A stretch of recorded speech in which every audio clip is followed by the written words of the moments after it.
the stagecoach rattled into Jackson, Wyoming Territory, carrying the one thing nobody in town expected. Hope wrapped in a dusty traveling dress, and a determination that hadn't yet learned to bend under the weight of disappointment. Margaret Patricia stepped down from the coach onto the parched Main Street, her boots kicking up clouds of dust that hung in the still air like a visible reminder of everything this land had become. The year was 1885, and the drought had stretched through its third relentless summer, turning what should have been green pastures into cracked earth and transforming proud ranchers into desperate men clinging to memories of better times. She clutched her carpetbag, her other hand shielding her eyes from the merciless sun, as she scanned the handful of people gathered outside the general store. Somewhere in this dying town was William Calloway, the rancher who had answered her letter with words that promised stability, respect, and a new beginning far from the suffocating memories of Boston. The town looked nothing like the descriptions in his letters. Where he had mentioned a thriving community, she saw boarded windows and defeated faces. Where he had described lush grazing land stretching toward mountains, she saw only brown earth and skeletal cattle moving like ghosts between withered bushes. But Margaret had learned long ago that turning back was a luxury reserved for people who still had somewhere to return to. And she had burned those bridges the moment she posted her response to his advertisement. A man separated himself from the shadows of the general store's overhang, his silhouette tall and lean against the harsh sunlight. He moved with the careful economy of someone conserving energy in oppressive heat, each step deliberate as he approached. His hat sat low on his head, shadowing features she could not yet make out, but his shoulders carried a weight she recognized instantly. This was a man bearing responsibility that had long since stopped feeling like a choice. Miss Patricia. His voice carried the rough texture of someone who spent more time talking to horses than people, but underneath ran a thread of something gentler, carefully preserved despite circumstances that surely demanded he abandon such softness. Yes, you must be Mr. Calloway. She extended her gloved hand, grateful that etiquette provided a script when words failed. He took her hand with unexpected gentleness, and when he lifted his head enough for her to see his face, she found herself looking into blue eyes the color of the sky before a storm, eyes that held apology and hope in equal measure. Weather and worry had carved lines around those eyes and bracketed his mouth, but she guessed he could not be more than 30 years old. Hard times aged people faster than calendar pages ever could. William. Please, just call me William. He released her hand but did not step back, studying her face with an intensity that made her cheeks warm. I need to be honest with you before we go any further. Things are not what I described in my letters. The ranch is in trouble. The whole territory is suffering. If you want to get back on that stage, I will pay your fare back to Boston and enough extra for you to start over somewhere green. I would not blame you for running from what I am offering. Margaret looked past him at the dust-choked street, at the few remaining townspeople going about their business with the mechanical movements of people who had forgotten why they bothered. She thought about Boston, about the tiny boarding house room she had left behind, about the pitying looks from former friends after her father's debts had scattered their comfortable life like dandelion seeds in a harsh wind. She thought about the alternative proposals she had received from men looking for servants rather than wives, for bodies rather than partners. I did not travel 1,500 miles to turn back at the first sign of difficulty. She met his eyes directly, letting him see that she meant every word. Your letters promised honesty and respect, not paradise. Show me this ranch of yours, William. Something shifted in his expression, a slight relaxation in the set of his jaw, a barely perceptible softening around his eyes. He nodded once, then gestured toward a wagon hitched nearby, its wood sun-bleached and cracked but sturdy enough. "It is a 2-hour ride. There is water in the canteen under the seat. You will want a drink before we arrive because the well is running low and I ration carefully." The ride out of Jackson gave Margaret her first real understanding of what she had gotten herself into. The landscape stretched in shades of brown and gray, punctuated only occasionally by the stubborn green of plants too tough to know when they should give up. William pointed out landmarks as they passed, his voice painting pictures of what these places had been before the drought sucked the life from everything it touched. There had been a creek that ran year-round until last summer when it became a dusty scar through the valley floor. That stand of cottonwoods had been twice as large, providing shade for cattle during the hottest part of the day before half of them died from lack of water. That ridge overlooked pastures that had supported 200 head of cattle before William sold off most of the herd, keeping only his best breeding stock and hoping he could keep them alive long enough for circumstances to change. "Why did you stay?" Margaret asked when the silence between his explanations had stretched long enough to feel heavy. "Surely you could have sold everything and started over somewhere else." William's hands tightened on the reins, his knuckles going white for a moment before he consciously relaxed his grip. "This land belonged to my father. He died 5 years ago and left it to me. Before that, he and my mother built everything from nothing, breaking their backs to create something that would last. My mother passed when I was 12, and with her dying breath, she made me promise to take care of this place, to honor what they built together." He paused, his jaw working as he wrestled with words that clearly did not come easily. "I know staying might be foolish. Every practical voice in my head says to cut my losses and move on. But every time I consider it, I see my parents working this land, believing in it even when times got hard, and I cannot bring myself to abandon that faith." Margaret understood faith that defied logic. She had felt it herself when she packed her belongings and boarded a train heading west, believing somehow that the future had to offer more than the suffocating reality she was leaving behind. Faith is not foolish.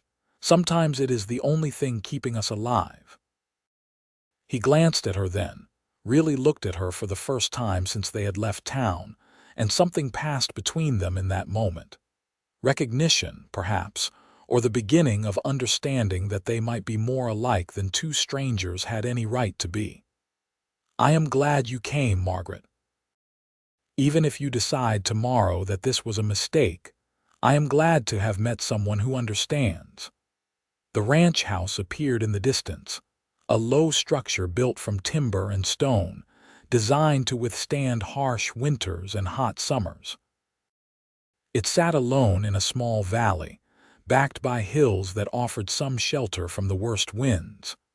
Outbuildings clustered nearby, a barn that leaned slightly to one side, a chicken coop that looked mostly empty, a small bunkhouse that showed no signs of occupation.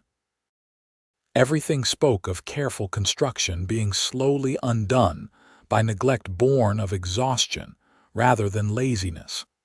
William helped her down from the wagon with the same gentleness he had shown in town, his hands on her waist steady and respectful. "I have been living alone for 6 months, since my last ranch hand left to find work elsewhere. The house is clean but basic. I am not much for decoration." The interior confirmed his assessment. Clean, swept floors, functional furniture built for durability rather than comfort, and windows covered with simple curtains that had once been white but had faded to gray. Yet despite the austerity, something about the space felt solid, permanent in a way that her boarding house room never had. These walls had witnessed years of life, had sheltered people through storms and celebrations, and they stood ready to do so again if given the chance. I can work with this. Margaret set down her carpetbag and turned to face him, hands on her hips as she surveyed what would become her domain. I will need to know what supplies we have, what we can afford to purchase, and what I should prioritize. William had been watching her with an expression she could not quite decipher, but at her words, he smiled for the first time since she met him. The transformation was remarkable. Years fell away from his face, and she caught a glimpse of the man he might have been before drought and responsibility carved away his ease. Most women would want to rest after such a journey. You want to start working. Rest is for people who have earned it. I have yet to contribute anything to this place. She removed her gloves and tucked them into her bag, rolling up her sleeves with efficient movements that spoke of someone accustomed to work. Besides, I spent the entire journey sitting. I would welcome the chance to move around. He showed her through the house, pointing out the hand pump in the kitchen that drew from a cistern catching rain from the roof, though there had been precious little rain to catch. The pantry held basics, flour and beans and some preserved vegetables that must have come from better times. 2 bedrooms opened off the main living area, and William had clearly made an effort to prepare one for her, fresh linens on the narrow bed and space cleared in the simple wardrobe. I want you to know that I expect nothing from you beyond what you are willing to give. His voice was careful, measured as they stood in the doorway of what would be her room.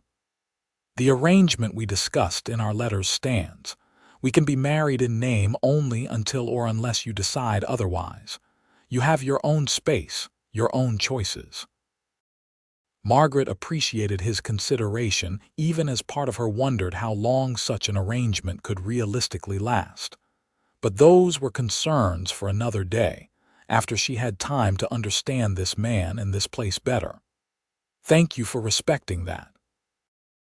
The rest of that first day passed in a blur of activity as Margaret threw herself into understanding her new home. William showed her the barn where 6 cattle stood in stalls, their ribs showing but their eyes still bright with stubborn life. These were his breeding stock, the animals he had chosen to keep above all others, representing years of careful selection and the foundation of whatever future the ranch might have. He introduced her to the chickens, a motley collection of hens that somehow continued producing a few eggs despite the heat and sparse feed. He walked her around the property, pointing out the irrigation ditches that sat empty, the fields that should have been growing hay for winter feed, the boundaries of land that stretched further than her eye could follow. It is not much to look at right now, he admitted as they stood on a small rise watching the sun begin its descent toward the mountains. But when the rains come again, this land will explode with life. The soil is rich underneath all this dust. The grass comes back stronger after drought years, and the cattle that survive produce hardy calves that thrive in these conditions.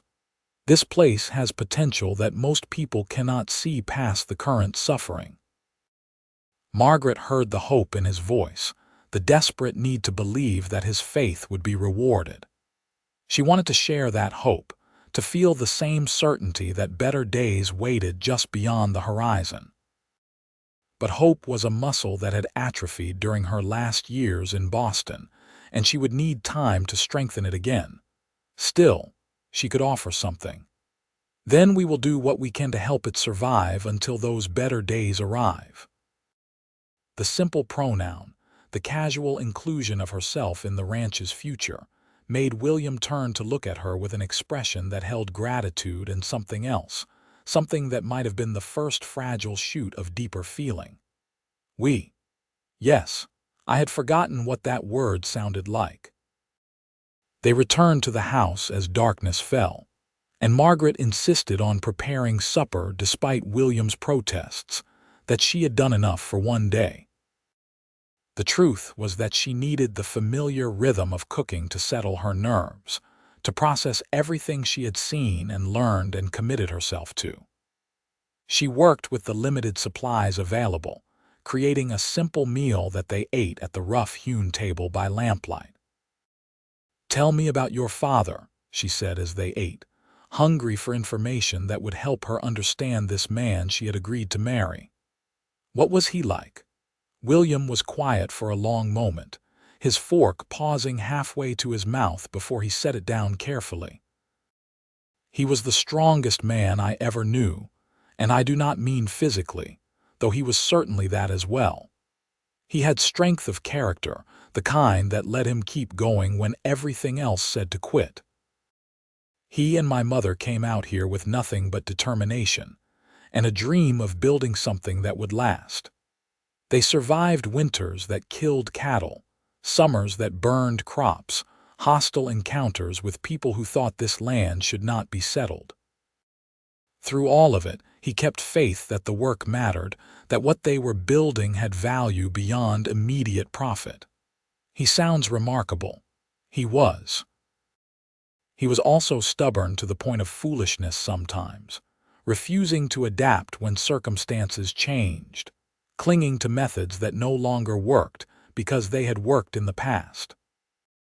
William's voice carried a complex mixture of love and frustration, the feelings of a son who had admired his father while also recognizing his flaws. "I think that is partly why I struggle so much now. I keep wondering what he would do, how he would handle this drought, but I also know that sometimes doing what he would have done is exactly the wrong choice." Margaret reached across the table, covering his hand with hers in an impulsive gesture of comfort. "Maybe the strongest thing you can do is honor his faith while making your own decisions. Carry forward the values that mattered to him while adapting the methods to fit changed circumstances." His hand turned under hers, his fingers curling around hers and holding on like she had thrown him a rope while he was drowning. "How did you get so wise? Pain is an excellent teacher. I learned more in the last 2 years watching everything I thought was solid crumble around me than I learned in the previous 21 years of comfortable ignorance." She squeezed his hand before gently withdrawing, not wanting to presume too much too soon. "Sometimes it takes losing everything to understand what actually matters." They cleaned up together in comfortable silence, establishing without discussion a pattern of shared work that would characterize their relationship in the days and weeks to come. William showed her where things were stored, how to work the hand pump efficiently, where to dispose of scraps for the chickens. These small domestic details felt more intimate than grander gestures might have, the building blocks of a shared life being laid one piece at a time. When Margaret finally retired to her room, exhaustion hit her like a physical force. She changed into her nightdress and stretched out on the narrow bed, every muscle aching from the journey and the day's activities. Through the thin walls, she could hear William moving around in the main room, the soft sounds of him banking the fire and checking the door locks. She wondered what he was thinking, whether he was relieved or disappointed by her arrival, whether he lay awake in his own bed wondering if he had made a terrible mistake by sending for a mail-order bride. Sleep claimed her before she could follow those thoughts too far down their winding paths. The rooster's crow woke her before dawn, a sound so foreign after years of city living that, for a moment, Margaret could not identify it. Then memory returned, and with it the reality of where she was and what she had committed to. She rose quickly, dressing in her simplest clothes and pulling her dark hair back into a practical bun. When she emerged from her room, she found William already awake, standing by the kitchen window with a cup of coffee and watching the sky lighten over the hills. "Morning comes early on a ranch," he said without turning around, somehow aware of her presence despite her attempts to move quietly. "I did not want to wake you, but there is coffee if you want some. I want to learn the routine. Do not let me sleep through it again." She poured herself coffee, grateful for the bitter warmth despite the fact that the day would soon be hot enough to make her regret wanting any hot beverage. "What needs doing first?" He finally turned to look at her, and in the soft morning light, she saw surprise and approval in his expression. "The animals need feeding and watering. Then I usually check the cattle, make sure none of them have gotten into trouble overnight. After that, it depends on what needs attention most urgently. Show me."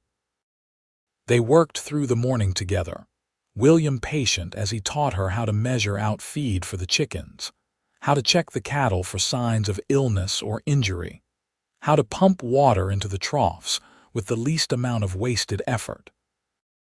Margaret absorbed everything with fierce concentration, determined to become useful as quickly as possible. Her hands, soft from years of genteel poverty where she had worked but never at anything this physical, began to blister. She ignored the pain, wrapping them in strips of cloth when William was not looking and pushing through. By midday, the heat had become oppressive, driving them back to the house to escape the worst of it. This, William explained, was the pattern during summer. Work hard in the early morning, rest during the brutal afternoon hours, then work again in the evening when temperatures became bearable. It was an inefficient schedule that stretched each day's tasks across more hours, but attempting to work through the heat was dangerous and ultimately counterproductive. Margaret used the afternoon hours to begin putting her stamp on the house. She started with the kitchen, reorganizing supplies in a way that made more sense to her, scrubbing surfaces that were already clean but needed the attention nonetheless. She found herself thinking about William as she worked, about the careful way he had with the animals, the infinite patience he showed when teaching her, the moments of unguarded emotion that crossed his face when he thought she was not watching. He was nothing like the men she had known in Boston, those soft-handed merchant sons who spoke of business and profit margins but had never created anything with their own labor. "You did not need to do all this." William's voice came from behind her, and she turned to find him standing in the kitchen doorway, looking at the transformed space with something like wonder. "It already looks more like a home than it has since my mother died. A home requires regular attention." It had been missing a woman's touch. She wiped her hands on her apron, suddenly self-conscious about how much she had changed in his space. "I hope I have not overstepped." "Overstepped? Margaret, this is your home now, too. You can do whatever you want with it." He stepped further into the room, running his hand along the newly organized shelves with something close to reverence. "I had forgotten what it felt like to have someone care about these details. After my mother died and then my father, I just existed here. I kept it clean enough to be functional, but I stopped seeing it as something worth nurturing." The vulnerability in his admission touched something deep in Margaret's chest, a responding echo of her own loneliness. "We have both been just existing for a while, I think. Maybe we can help each other remember how to actually live." He met her eyes across the kitchen, and the moment stretched between them, charged with possibility, and the first stirrings of something neither of them was quite ready to name. Then the rooster crowed again, breaking the spell, and William cleared his throat. "I should check on the cattle again. Evening feeding will be soon." Margaret returned to her work, but her mind stayed on that moment in the kitchen, on the way William had looked at her like she was water after a long thirst. She thought about the letters they had exchanged, the careful dance of two lonely people reaching out across distance in hope of finding connection. His letters had been honest without being maudlin, hopeful without being unrealistic. He had presented himself as a man in need of a partner, someone to share the burden of running a ranch and building a life. She had responded because she needed the same thing, a partner rather than a savior, someone who would see her as an equal rather than a charity case or an ornament. The days began to establish a rhythm. Wake before dawn, work until the heat drove them inside, rest during the afternoon, work again in the evening, share a simple meal, then separate to their individual rooms. Within this structure, Margaret learned the ranch with the same intensity she had once applied to her studies. She learned which chickens were the best layers and which were nearing the end of their productive years. She learned to recognize signs of stress in the cattle, to spot the subtle indications that an animal needed extra attention.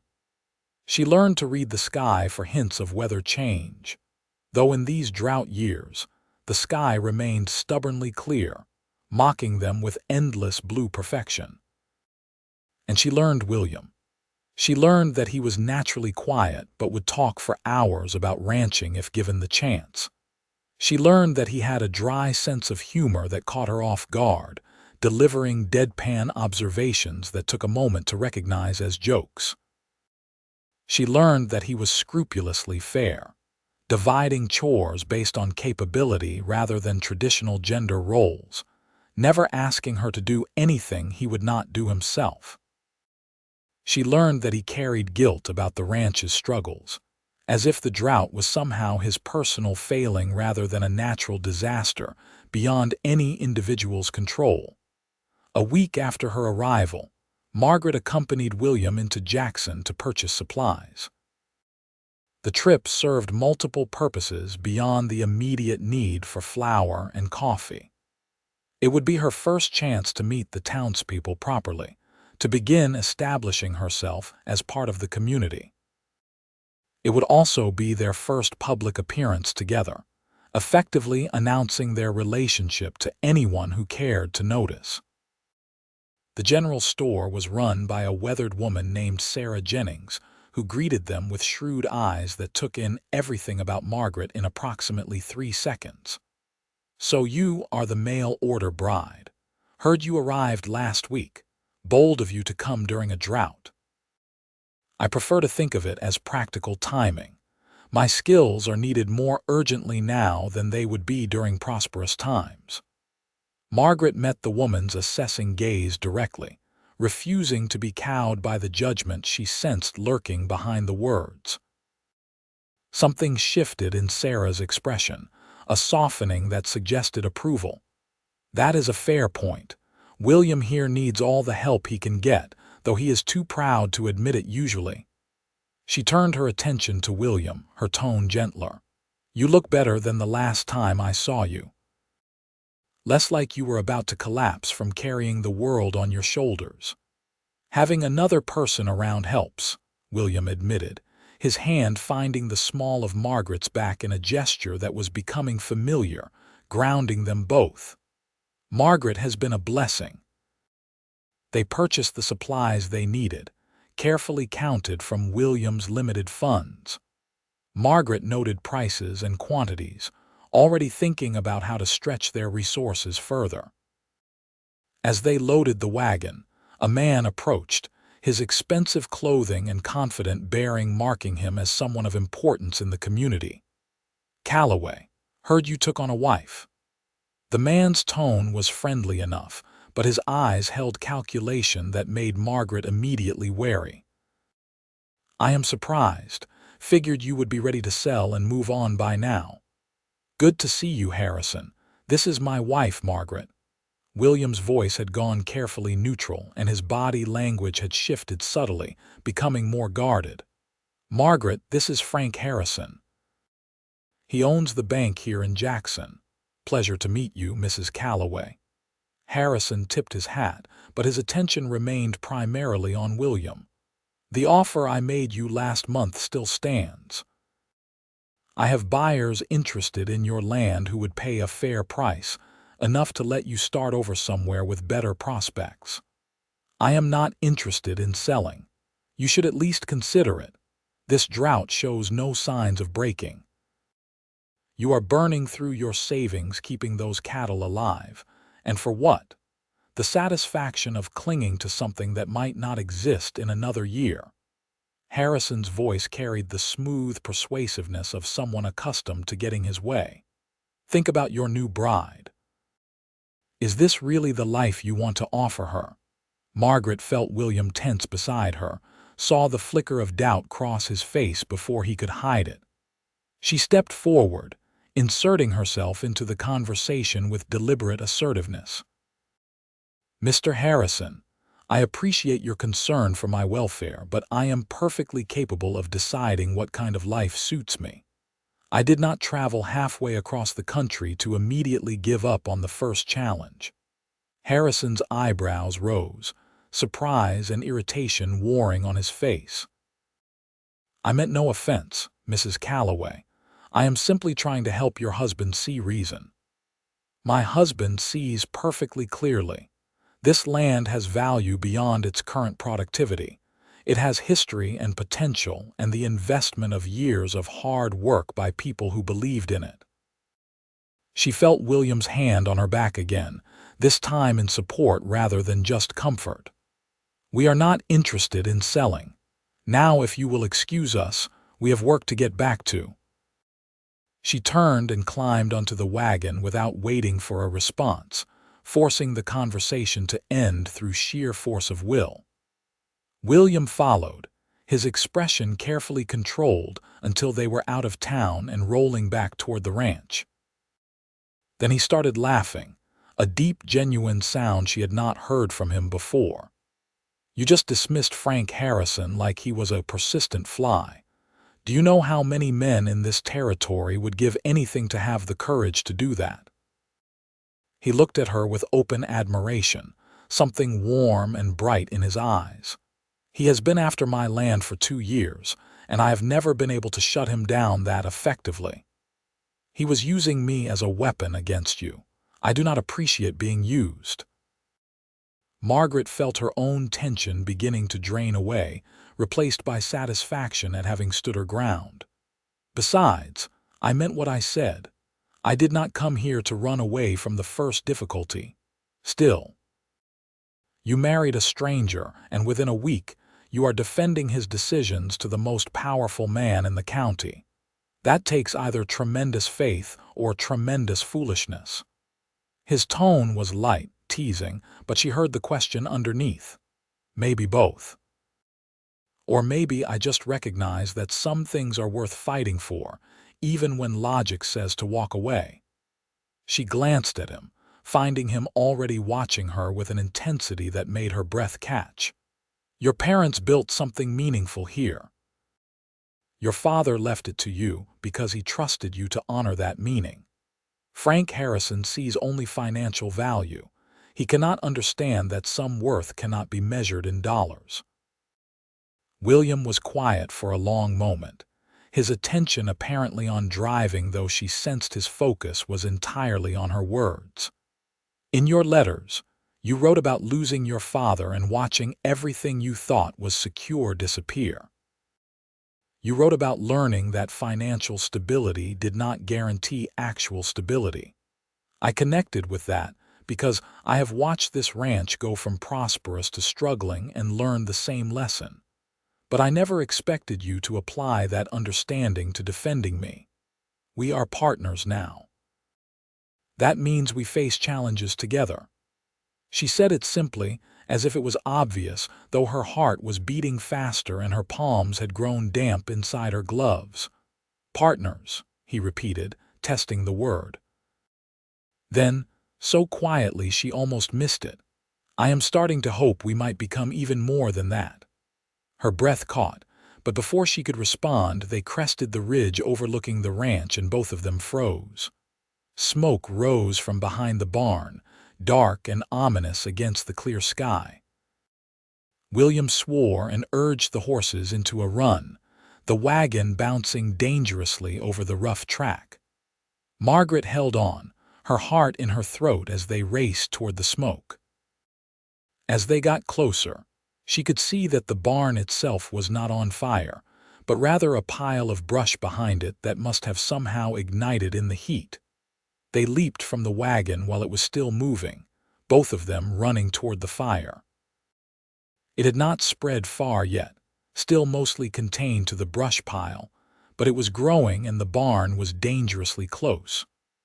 William grabbed buckets and thrust one at Margaret, both of them racing to the water trough to fill them. The next hour passed in a blur of desperate activity. They threw water on the flames, beat at them with wet blankets, used shovels to throw dirt over the burning brush. The heat was incredible, adding to the already oppressive temperature of the day until Margaret felt like she might collapse. But stopping was not an option, so she kept moving, kept fighting, matching William's frantic pace. Finally, the last flames died, leaving only smoldering ash and the acrid smell of burned vegetation. They stood there gasping, covered in soot and sweat, staring at the destruction that could have been so much worse. "The barn," William said hoarsely. "If it had spread to the barn, we would have lost the cattle, the feed stores, everything." Margaret looked at the structure, at the scorch marks on the back wall that showed how close the fire had come. Another few minutes and it would have been too late. But it did not spread. "We got here in time." He turned to her then, and she saw in his eyes the toll the past hour had taken, the fear that he had been about to lose everything to fire after fighting so hard to save it from drought. Without thinking, purely on instinct, she stepped forward and wrapped her arms around him, offering comfort in the most basic way she knew. For a heartbeat, he stood rigid, apparently shocked by the contact. Then his arms came around her, holding her tight enough that she could feel his heart pounding against her chest. They stood like that, clinging to each other in the aftermath of disaster averted, and Margaret felt something shift inside her. This was not just partnership or practical alliance. This was connection, the beginning of something deeper and more complicated. "Thank you," he murmured against her hair. "Thank you for being here, for fighting beside me. Where else would I be?" She pulled back just enough to see his face, to meet his eyes directly. "This is my home now, too." He lifted one hand to her face, his thumb brushing soot from her cheek in a gesture so tender it made her chest ache. "Margaret, I know we agreed to take things slowly, to let you decide what you wanted from this arrangement. But I need you to know that I am grateful every day that you answered my advertisement, that you took a chance on a failing ranch and a desperate cowboy. Having you here has given me something I had lost: hope." She turned her face into his palm, unable to stop herself from seeking more of his touch. "You have given me something too: purpose. The chance to build something meaningful instead of just surviving from one day to the next." They might have stayed like that longer, might have let the moment develop into something more, but a shout from the direction of the road broke them apart. A rider was approaching fast, and as he got closer, Margaret recognized the badge on his chest, identifying him as a lawman. "Calloway. You had a fire out here." The sheriff pulled up his horse near them, taking in the scene with experienced eyes. "We saw the smoke from town. Just a brush pile that somehow caught. We got it out before it spread to the barn." William had stepped away from Margaret, putting a respectable distance between them, but his hand found hers and held on. "Thank you for coming out to check, Sheriff." "Of course." The sheriff dismounted, walking over to examine the remains of the fire. He crouched down, poking through the ashes with a stick, then stood with his expression grim. "Calloway, this was not an accident. See this here. That is lamp oil. Someone deliberately set this fire." The words hung in the air between them, transforming what had seemed like bad luck or natural disaster into something far more sinister. Margaret felt William's hand tighten on hers, felt the tension that suddenly radiated from him. "Who would want to burn down my barn?" But even as he asked the question, Margaret saw understanding dawn in his eyes. "Harrison. Now, do not go making accusations you cannot prove." The sheriff held up a hand, his voice carrying warning. "But I will say that Harrison has been buying up a lot of land from folks driven out by the drought. And somehow those folks always seem to have one more disaster that pushes them over the edge right before they sell. Can you prove he is behind it? Margaret asked, her mind already racing ahead to implications and responses. No, madam. He is too smart to get his own hands dirty, and whoever he hires knows to keep quiet.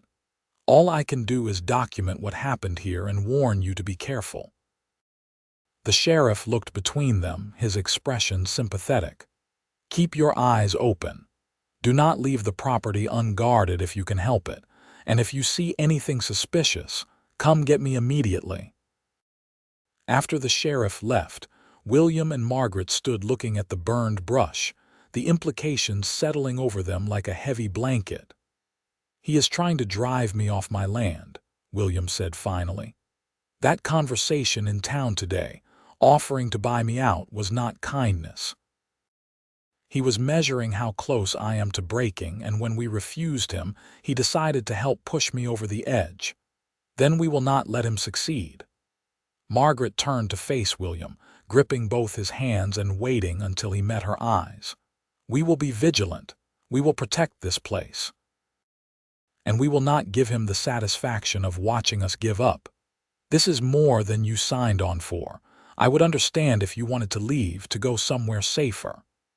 The words clearly cost him, but he forced them out anyway, giving her an escape if she wanted it. I am not leaving. Stop suggesting it. She said it firmly, leaving no room for argument. You and I are in this together now. Whatever happens, we face it as partners. Something in his face cracked then, the careful control he had maintained crumbling to reveal the emotion underneath. I am falling in love with you. I know it is too soon, and I know we barely know each other, but I cannot help it. You came here during the worst time of my life, and instead of running away, you keep standing beside me, keep choosing to stay. How am I supposed to not fall in love with that? Her breath caught, her heart suddenly racing for reasons that had nothing to do with the fire they had just fought. William, you do not have to say anything back. I just needed you to know. He released her hands, taking a step back as if giving her space to process. I will not pressure you or expect anything. I just wanted to be honest about what I am feeling. Margaret looked at this man who had been a stranger 2 weeks ago.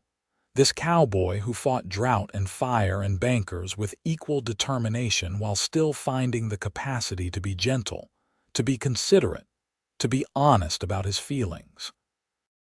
She thought about the life she had left behind, the careful emotional guards she had built to protect herself from further disappointment, and she made a choice. I am falling in love with you too. The words came out quieter than she intended, but clear enough that she saw them hit him, saw his eyes widen and his breath catch. I did not expect it. I thought this would be a practical arrangement that might eventually develop into comfortable affection. But you are more than I hoped for. This is more than I hoped for. He closed the distance between them in 2 strides, pulling her into his arms with an urgency that took her breath away. When he kissed her, it was with the pent-up emotion of weeks of restraint, of careful politeness and maintained distance. Margaret kissed him back with equal fervor, her hands fisting in his shirt as she poured into the kiss everything she had been feeling, but had not known how to express. When they finally broke apart, both breathing hard, William rested his forehead against hers. Will you marry me? I know we discussed a marriage in name only, but I want more than that. I want you to be my wife in every sense, to build a life together, to face whatever comes as true partners. Yes. She laughed at the simplicity of the answer, at how easily it came when everything else felt complicated. Yes, I will marry you properly. They stood there in the fading light, holding each other amid the destruction that someone had tried to inflict on them, and Margaret felt something settle in her chest. This was home. This man, this land, this life they were building together against all odds and all reason. This was where she belonged. That evening they made the trip back into Jackson to speak with the preacher. They found him at the small church on the edge of town, a weathered man with kind eyes who listened to their request with understanding. "I can marry you tomorrow if you like," he offered, "though traditionally we would publish banns and wait a few weeks." "Tomorrow," they said in unison, then looked at each other and smiled. The preacher married them the next afternoon in a simple ceremony with Sarah Jennings and the sheriff standing as witnesses.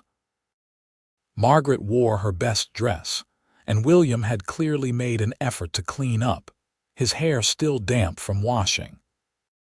The words were traditional, the promises ancient, but when William slipped a simple gold band onto her finger and she did the same for him with a ring they had purchased that morning, the moment felt entirely new, unique to them alone. "You may kiss your bride," the preacher said with a smile, and William did, thoroughly enough that Sarah laughed and the sheriff cleared his throat in mock disapproval. They celebrated with a meal at the hotel restaurant, a small extravagance that William insisted on despite their tight budget. Sarah joined them, regaling Margaret with stories of Jackson during better times, painting pictures of community dances and harvest festivals, and all the life that would return when the drought finally broke. "You are good for him," Sarah said quietly when William excused himself for a moment. "He has been slowly dying inside since his father passed, carrying all that responsibility and grief alone. But he looks alive again now. You did that." "He has been good for me too," Margaret replied honestly. "We saved each other, I think. The best marriages do." Sarah patted her hand, then raised her glass. "To new beginnings and the strength to see them through." They returned to the ranch as husband and wife in truth, and that night Margaret moved her belongings from the spare bedroom into William's room into their room. They came together with a mixture of passion and tenderness, learning each other in the most intimate way, building physical connection to match the emotional bond that had formed between them.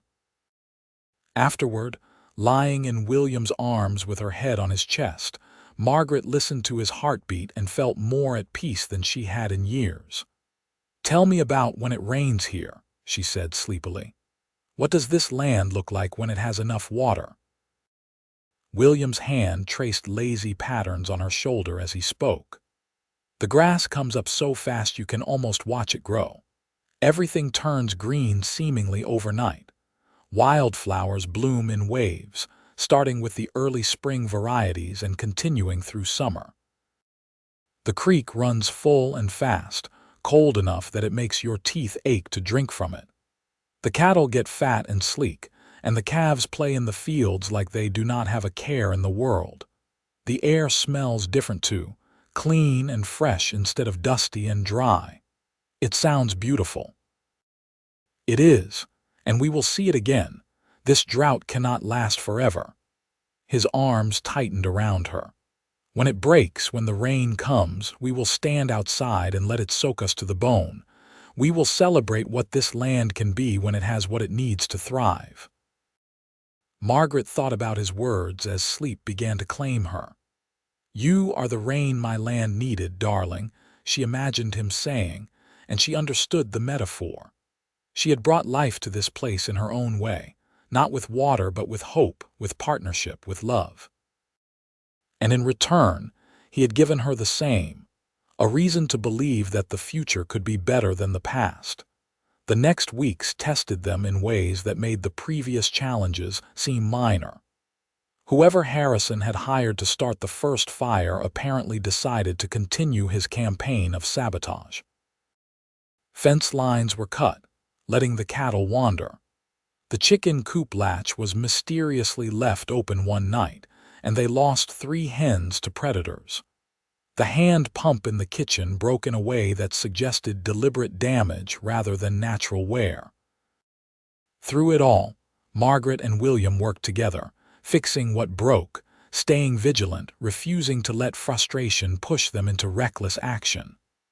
They took turns keeping watch at night, one of them always alert while the other slept. It was exhausting, adding another layer of stress to lives already stretched thin by the demands of keeping the ranch functional during a drought. But the challenges also drew them closer. They learned to communicate with looks and gestures, developing the shorthand of couples who have been together far longer than a few weeks. They learned to support each other's strengths and compensate for weaknesses. They learned to laugh together even when circumstances did not seem funny, finding humor in small moments of absurdity. One morning about a month after their marriage, Margaret woke to find William already up and standing at the window.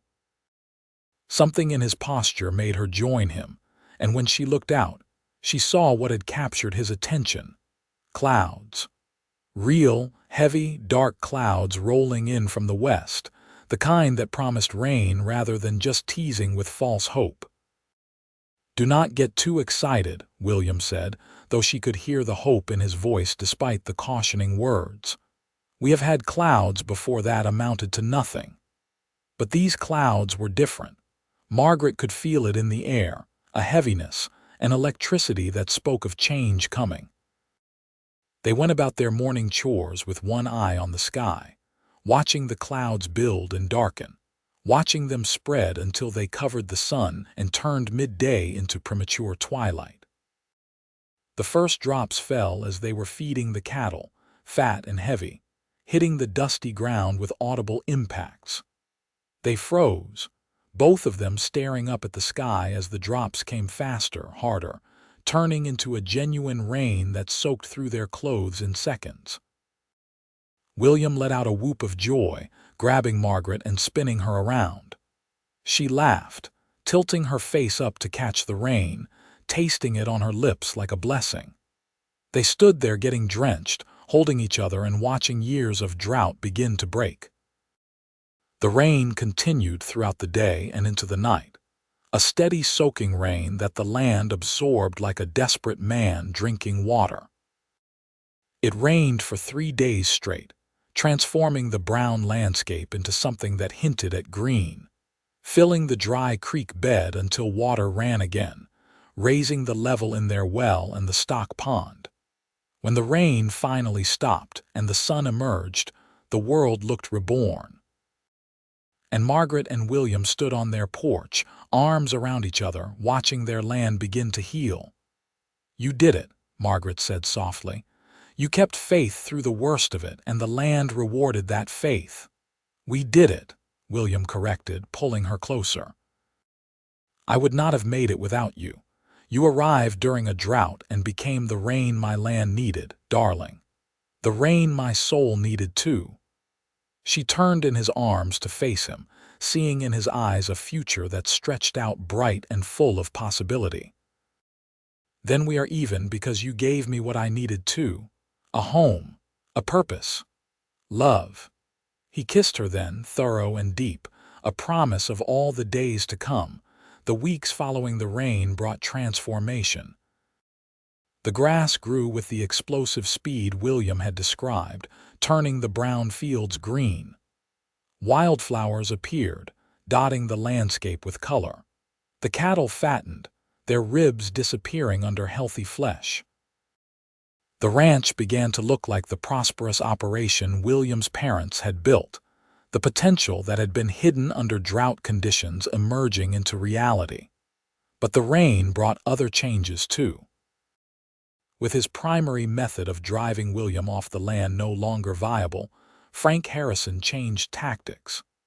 He began spreading rumors in town, suggesting that Margaret was not really William's wife, that their marriage was a sham designed to attract sympathy and support. He questioned William's ability to manage the ranch, even with improved conditions, painting him as someone who had only survived through luck rather than skill. The whispers hurt more than the sabotage had.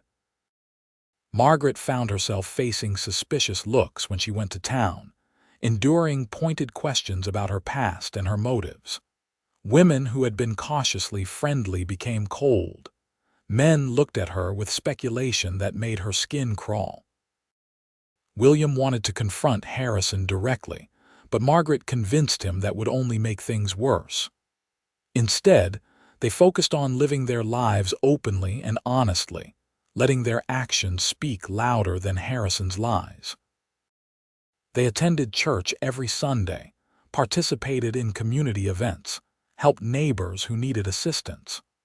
Slowly, the whispers began to quiet as people saw the genuine partnership between Margaret and William, the obvious love and respect they shared. Sarah Jennings became an unexpected ally, using her position at the general store to counter rumors with facts. The sheriff, too, made it clear that he considered the Calloways honest people being targeted by someone with ulterior motives. Support built gradually, people choosing sides in the quiet war between Harrison's money and the Calloways' integrity. The confrontation came to a head 3 months after the rain returned. Margaret was in town alone, purchasing supplies while William worked on expanding their herd. She was loading her wagon when Harrison approached, his expression ugly with frustration. "You think you have won," he said without preamble. "You and your husband clinging to that land like it means something, but you have only delayed the inevitable. I will get what I want in the end." "Why?" Margaret faced him squarely, refusing to be intimidated. "Why do you want our land so badly? You already own half the county. What makes our ranch so important? There is copper on that land, a significant deposit that would make whoever owns it very wealthy." Harrison's smile was sharp and mean. "Your husband does not even know what he is sitting on. His fool father never bothered to have the land properly surveyed. But I know, and I want it. Then you will want it forever, because we are not selling." Margaret kept her voice level despite the anger burning in her chest. "Find another way to make your fortune, Mr. Harrison. Ours is not available." She turned to climb onto her wagon, but Harrison grabbed her arm, his grip hard enough to bruise. "You are making a mistake. I can make your life very difficult. Let go of my wife." William's voice cut through the tension, cold and hard in a way Margaret had never heard before. He had appeared seemingly from nowhere, his presence solid and threatening as he stepped between Margaret and Harrison. "Do not ever touch her again." Harrison released Margaret's arm and stepped back, his hands raised in mock surrender. "No need for violence, Calloway. I was simply having a conversation with your bride. You were threatening her. There is a difference." William's hands were clenched into fists, his whole body radiating controlled fury. "Stay away from my wife. Stay away from my ranch and stop trying to sabotage what I have built. If you want copper so badly, buy land and dig for it yourself instead of trying to steal mine." A small crowd had gathered, townspeople stopping to watch the confrontation. Harrison looked around, seeming to realize that public opinion had shifted against him, that his usual tactics would not work with witnesses present. "This is not over," he said, but the words lacked conviction. He turned and walked away, his back stiff with wounded pride. William immediately turned to Margaret, his hands gentle as they framed her face. "Are you all right? Did he hurt you?" "I am fine. Just angry." She covered his hands with hers, grounding herself in his touch. "He told me there is copper on our land. That is why he wants it so badly." William's eyes widened, surprise and understanding washing over his face. "Copper. That explains everything." He pulled her into his arms, holding her close despite the audience. "We will have it surveyed, find out if he is telling the truth. But even if there is copper, we are not mining it. That land is for ranching, for the life we are building together." Sarah Jennings pushed through the crowd, her expression fierce. "I saw what happened." Harrison put his hands on Margaret. "That is not acceptable, and I will make sure everyone knows it." Others murmured agreement, the tide of public opinion that had been slowly turning now firmly against Harrison. The banker had overplayed his hand, let his desperation show, and in doing so had lost the veneer of respectability that had protected him. From that day forward, Harrison's influence in Jackson began to wane. People who had been afraid to stand against him found courage in numbers. The sheriff started investigating the sabotage more seriously, eventually finding evidence that connected Harrison to the incidents. While the banker was too clever to face criminal charges, the damage to his reputation was severe enough that he eventually left Jackson, moving his operations to another territory where his history was not known. With the immediate threat gone and the land recovering from drought, Margaret and William settled into their life together with deep satisfaction. They expanded the herd gradually, careful not to overextend as the ranch returned to profitability. They made improvements to the house and outbuildings, fixing years of deferred maintenance. They built relationships with their neighbors, becoming active members of the community. A year after Margaret's arrival, she discovered she was pregnant. The news filled them both with joy and a touch of fear, the responsibility of bringing a child into their world feeling huge and wonderful and terrifying all at once. "What if I am not a good father?" William asked one night as they lay in bed, his hand resting on Margaret's still flat stomach. "What if I make the same mistakes my father made, too focused on the ranch to give enough attention to my family?" "You will not," Margaret said with absolute certainty, "because you are already thinking about it, already determined to do better. That awareness makes all the difference." Their son was born the following spring during a thunderstorm, his first cries competing with the rumble of thunder. They named him Thomas, after William's father, but with the intention of calling him Tommy to distinguish him from the stern man who had left such a complicated legacy. Watching William hold their son for the first time, seeing the overwhelming love and wonder on his face, Margaret felt her heart expand in ways she had not known were possible. This man who had been a stranger less than 2 years ago was now her entire world, the father of her child, the partner she relied on in all things. "Thank you," William said softly, his eyes never leaving Tommy's tiny face. "Thank you for taking a chance on a desperate cowboy and a dying ranch. Thank you for staying when anyone else would have run. Thank you for loving me. Thank you for giving me a home, for seeing me as a partner rather than just a solution to a problem." Margaret reached out to touch Tommy's tiny hand, marveling at the perfection of his miniature fingers. "Thank you for loving me back." Tommy grew into a happy, curious child who followed his father around the ranch from the moment he could walk.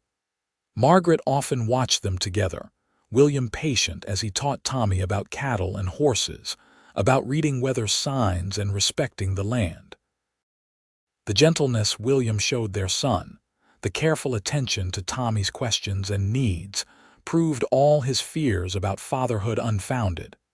2 years after Tommy's birth, Margaret gave birth to twin girls, Anna and Rose. The house that had once been so quiet and empty now rang with children's laughter and the chaotic energy of a growing family. William expanded the house, adding rooms to accommodate their expanding family, building a legacy that would last beyond his lifetime. The ranch prospered. The copper deposit Harrison had mentioned turned out to be real, but William and Margaret kept their promise to each other and left it unmined, preferring to build their wealth through ranching rather than extraction.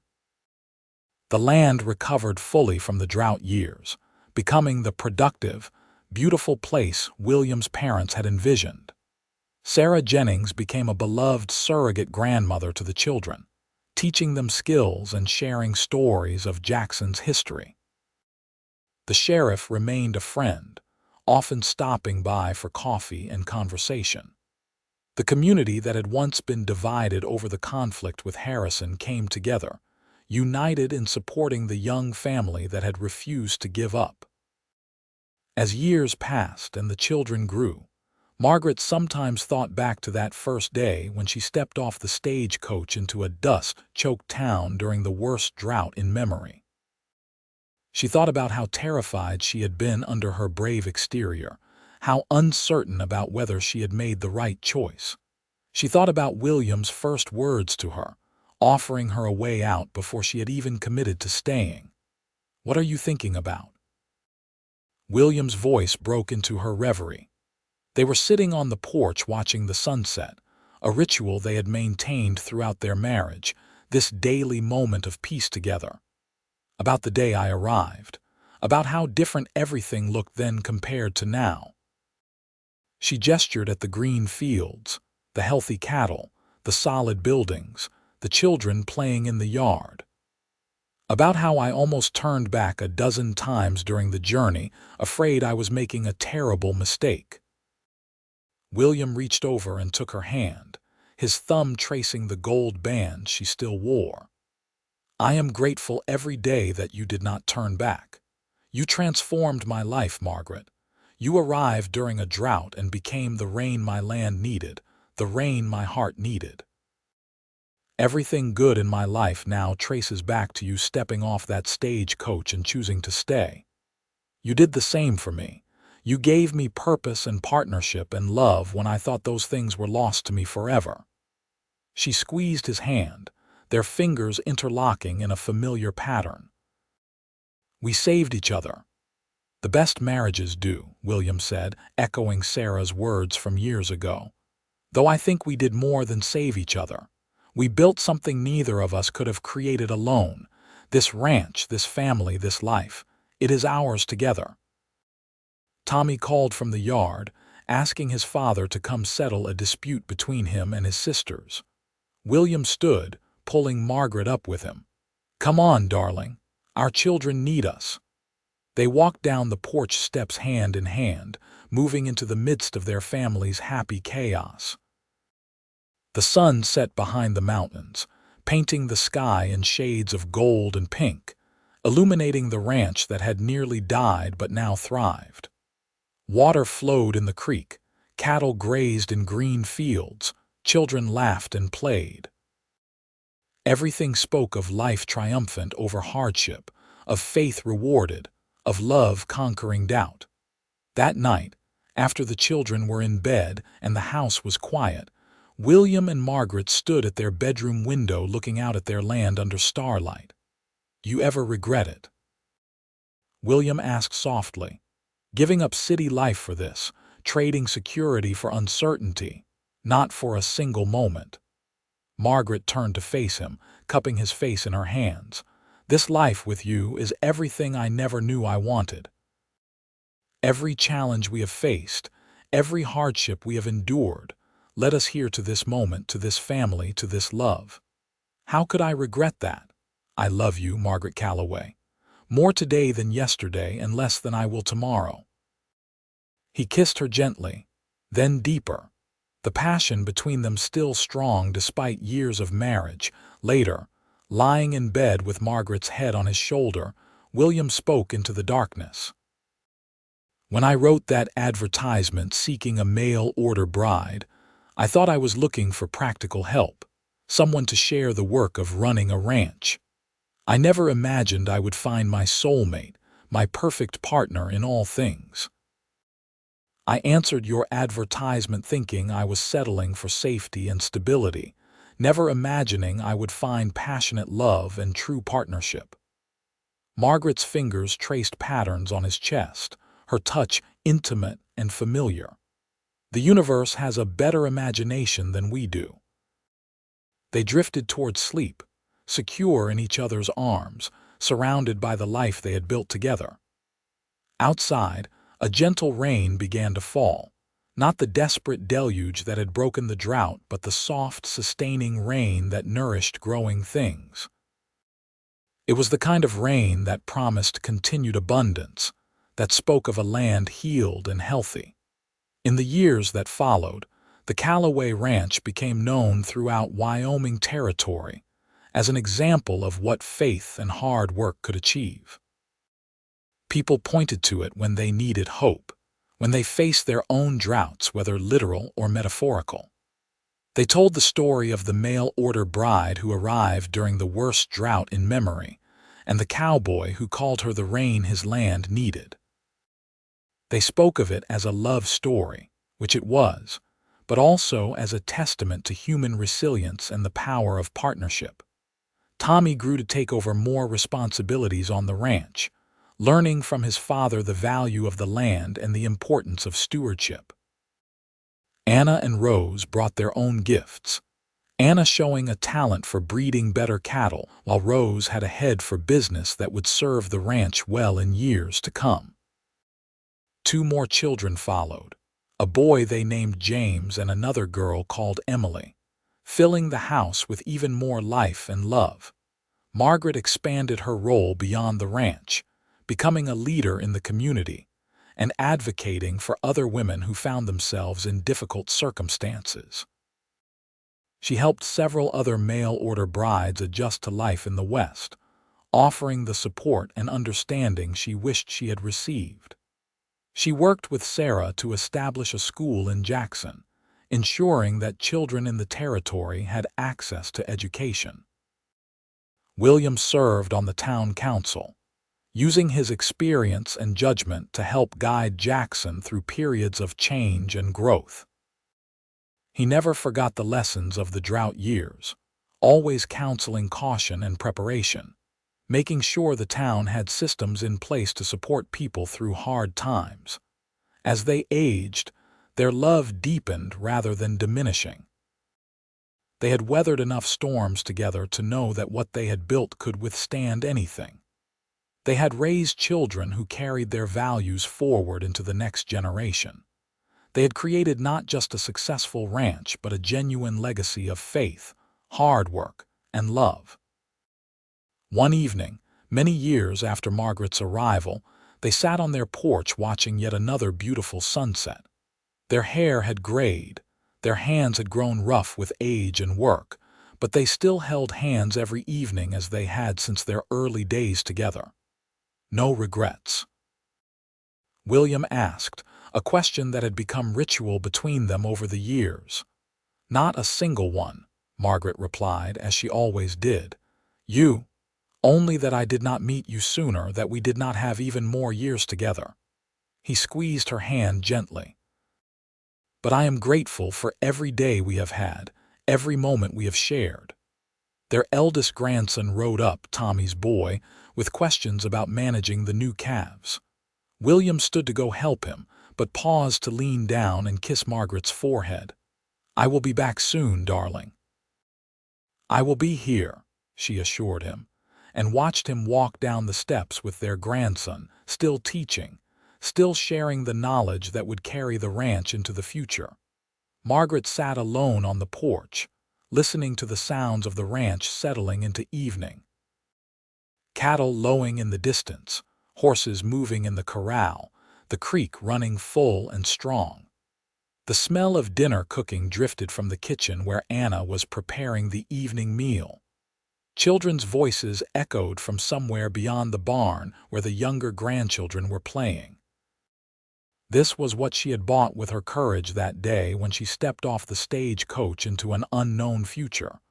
This life, this family, this legacy. She had been looking for safety and found adventure. She had been seeking stability and discovered passion. She had hoped for respect and received love beyond measure. The drought that had defined their early days together had become just a story they told, a challenge they had overcome, proof that hard times did not last forever if you had the strength to endure them. The rain had returned, literal and metaphorical, nourishing the land and their love until both flourished beyond what anyone could have predicted. William returned as the stars began to appear, easing himself down beside her with a satisfied sigh. Tommy's boy is going to be a fine rancher. He has good instincts. He learned from the best. Margaret leaned against William's shoulder, fitting against him as perfectly as she had for decades. You have built something remarkable here, William. Your parents would be so proud. We built it together, he corrected, as he always did. None of this would exist without you. You were the rain that brought everything back to life, the miracle I was not sure I deserved but thanked God for anyway. They sat in comfortable silence as darkness fell fully, wrapped in blankets against the evening chill, surrounded by the sounds and smells of home.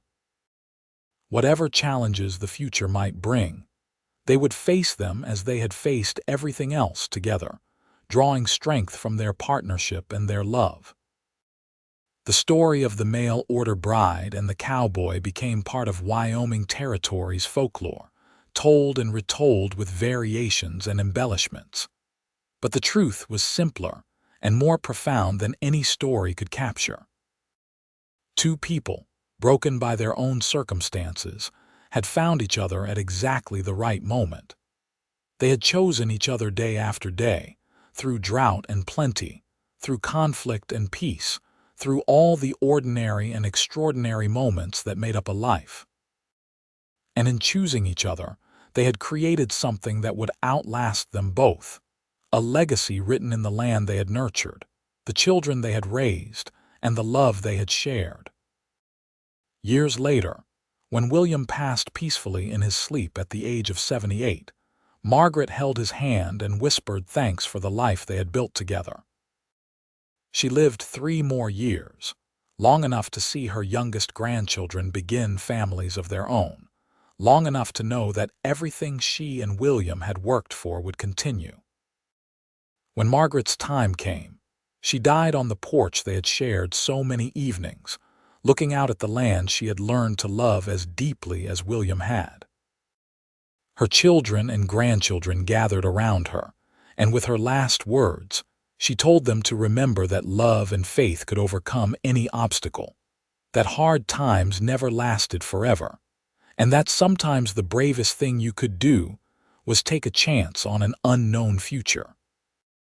They buried her next to William on the hill overlooking the ranch, under a simple stone that read, "Margaret Calloway, wife, mother, the rain that brought life." Next to hers, William's stone read, "William Calloway, husband, father, keeper of faith." The ranch continued under Tommy's care, then his children, then their children. The house expanded and modernized but never lost the essential character that William and Margaret had given it. The land prospered, supporting each new generation. And every time it rained, someone would say that Margaret was watering the land she loved one more time, that her spirit remained intertwined with the soil and grass and water that made the ranch thrive.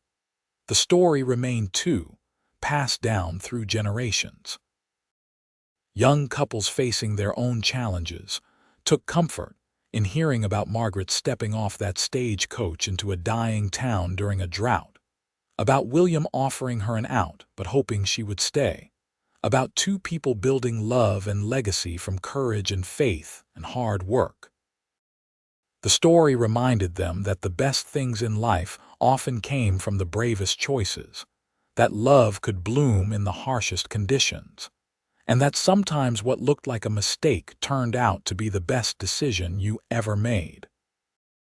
And on the porch of the ranch house, through all the years and all the changes, you could still feel their presence on quiet evenings when the sun set over the mountains and the land settled into peaceful twilight. You could almost see them sitting there, hands clasped, watching over everything they had built together, a cowboy and his mail-order bride who had found in each other the rain and the land, the need and the answer, the question and the reply that made both their lives complete.